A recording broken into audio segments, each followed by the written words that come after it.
Vamos para o segundo autor. Como será a volta de Jesus?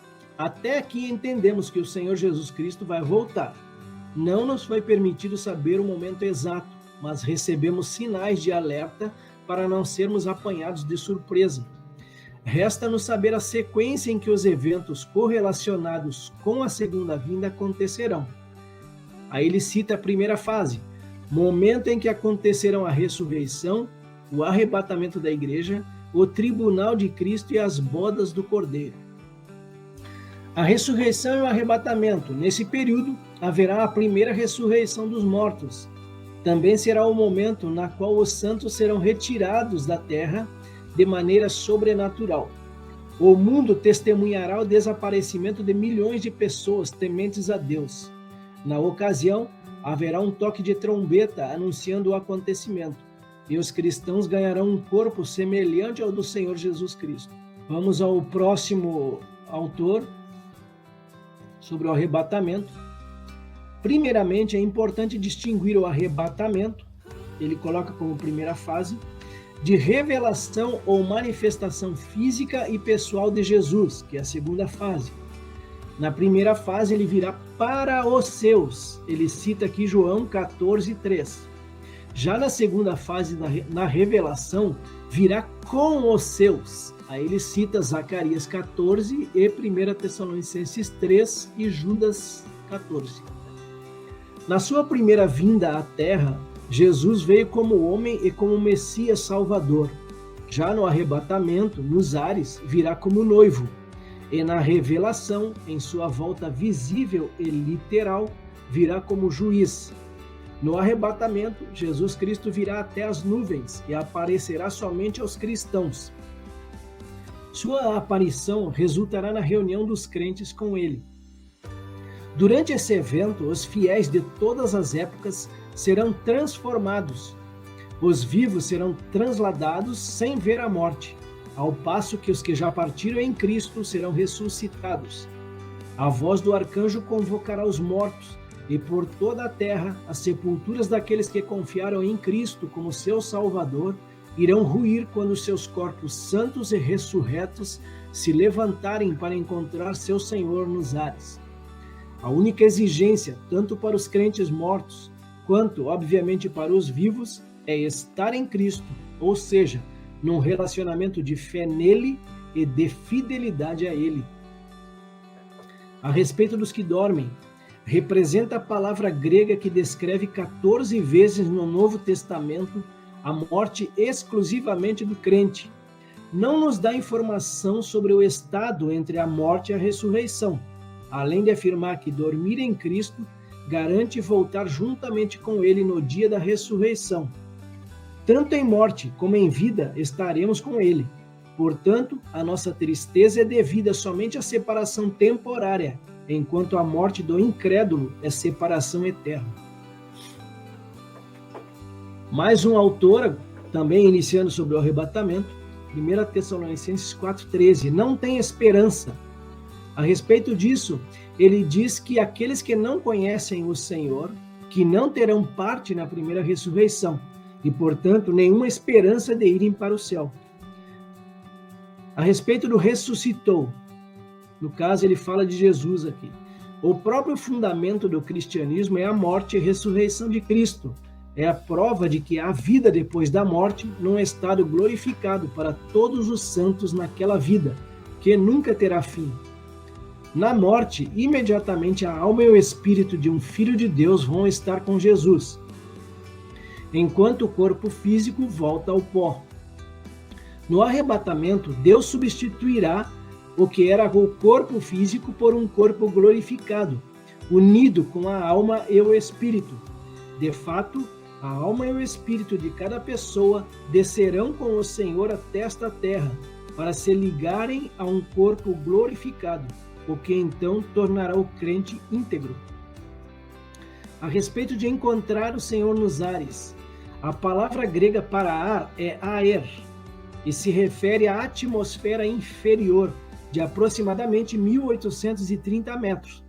Portanto, o Senhor virá até aproximadamente 1.830 metros da Terra, possivelmente até mais baixo.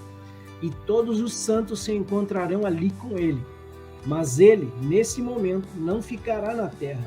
Isso acontecerá na sua segunda vinda, que ocorrerá aproximadamente por volta de 7 anos mais tarde. A respeito de um mistério, os vivos serão transformados da mortalidade para a imortalidade, tão rapidamente quanto os mortos serão ressuscitados para a imortalidade. O tempo necessário para isto será de um momento, em um abrir e fechar de olhos. O grego diz en átomo, em um átomo de tempo. Sobre o aguilhão, uma aguilhada ou ferrão. A morte é personificada aqui como um aguilhão ou uma aguilhada, puxando os homens como quem puxa o boi, até a vida acabar com o último golpe de lança, e até o pecado levá-los a pagar a pena de morte. Em 1 Tessalonicenses 4, acerca dos que já dormem, 6 novas revelações. Vamos a elas. Primeira, todos os que morrem em Jesus serão trazidos do céu para receber corpos ressuscitados. 2, os que estiverem vivos em Cristo não morrerão, mas serão transformados. 3, essa é a vinda do Senhor nos ares, não sua vinda à terra. 4, o próprio Senhor, não outra pessoa, descerá do céu para trasladar os santos. 5, os mortos em Cristo ressuscitarão primeiro, antes que os vivos sejam transformados. 6, a igreja e todos em Cristo, desde Abel até esse dia, serão transformados da mortalidade para a imortalidade em um momento e serão arrebatados, com os mortos em Cristo para encontrar o Senhor nos ares. A morte de Jesus Cristo é a segurança de salvação para todo o que crê. A ressurreição de Jesus Cristo é a segurança de ressurreição para todos os homens. Então, dorme o corpo, não a alma. Dormir significa a morte do corpo. Essas são todas as passagens em que a palavra dormir aparece relacionada à morte. Ele cita algumas passagens aqui que tem na apostila. A palavra dormir é usada em Mateus e 1 Coríntios para referir-se à morte, e a expressão dormiu com seus pais é usada diversas vezes no Antigo Testamento, em contextos de morte. Nenhuma vez sequer o texto bíblico afirma que a alma dorme. A alma é imortal. A expressão dormir em Jesus simplesmente se refere àqueles que, quando morreram, estavam em Cristo. Dormem. Quando os cristãos morrem, vão imediatamente para o céu, a fim de aguardar a ressurreição de seus corpos dormentes. Ele cita outras referências aqui. Quando Cristo sair do céu para descer nos ares, os santos que estiverem no céu descerão com ele e se juntarão a seus corpos, que ressuscitarão em um momento. Vinda do Senhor. A vinda nos ares, não sua segunda vinda na terra, descrita em Zacarias, Apocalipse 19 e outras referências aqui. Primeiro, arrebatamento. Os cristãos não estão em ignorância e escuridão a respeito do dia do Senhor. O arrebatamento acontecerá ao menos 7 anos antes da segunda vinda. Portanto, eles não estarão aqui para que aquele dia os tome de surpresa como um ladrão, o que de fato acontecerá aos ímpios. Tanto os judeus quanto os gentios que não forem arrebatados experimentarão o dia do Senhor chegando sobre eles como um ladrão. A respeito do alarido, do grego keleusma, grito de agitação, ordem, voz de comando na guerra, chamado de preparo para a ação.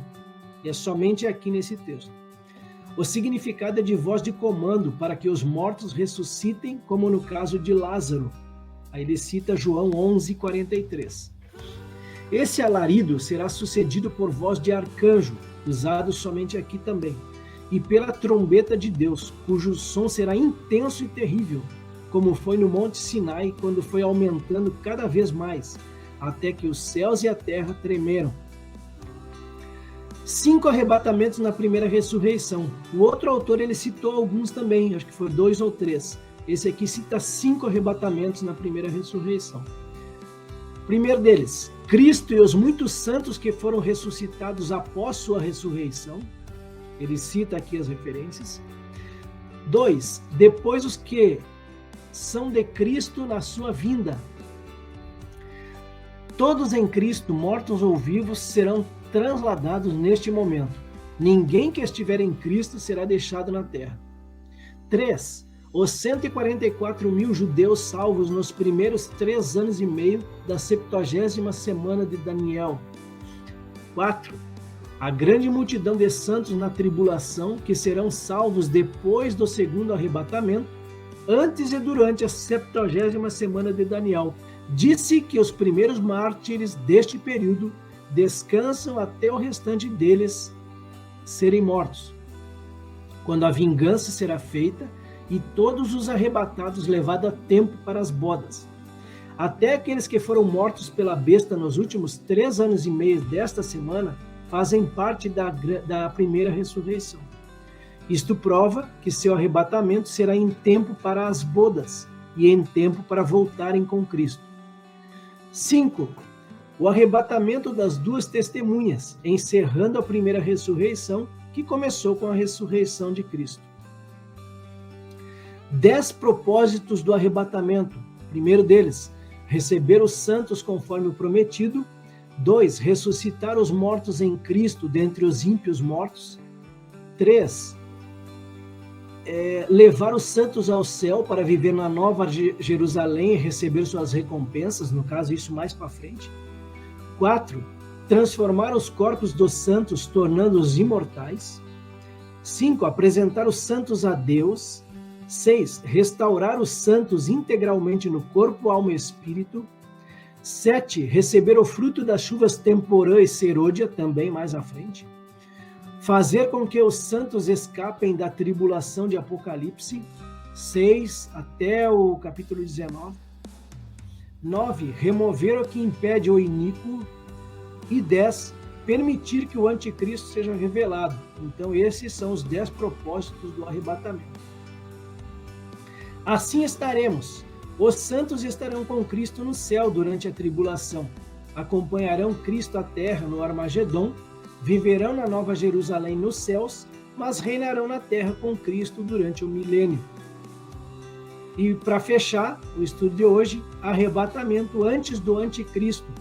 A igreja continuará a impedir o mistério da injustiça até o arrebatamento. E então o anticristo será revelado.